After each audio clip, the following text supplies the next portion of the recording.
Célébration de la vie et du renouveau, le carnaval est indissociablement lié à la mort.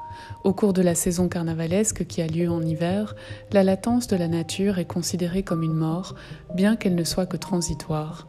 Ce temps inerte est propice aux éventuelles attaques démoniaques.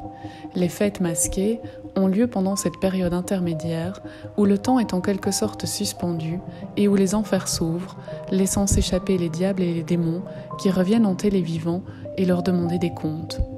De nombreux carnavals, aujourd'hui encore, commencent par une messe des morts et une visite au cimetière. Sous la forme de la faucheuse ou d'un squelette, la mort, souvent accompagnée par le diable, hante les cortèges carnavalesques.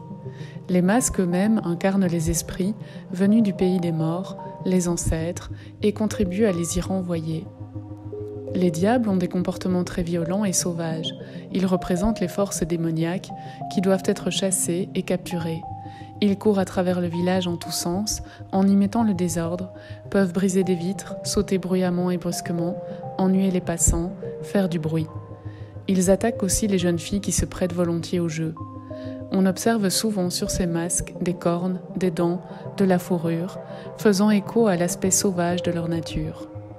À côté des représentations inquiétantes des démons, on en rencontre d'autres, plus burlesques. Le diable devient alors bouffon. Ce thème du diable comme personnage grotesque et ridicule remonte au Moyen-Âge. Arlequin, personnage de la Commedia dell'arte, est sans aucun doute l'un des meilleurs exemples de ce diable bouffon qui se montre rusé, insolent et intrépide. Arlequin est en fait Hellequin, un diable déjà présent vers le XIe siècle dans la littérature médiévale et qui a une mesnie, une troupe de démons à sa suite.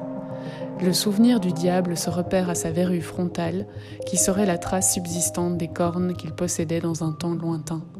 Il s'habille de guenilles, de lambeaux de vêtements dénichés dans la rue, qui ont ensuite été structurés en losanges de couleurs.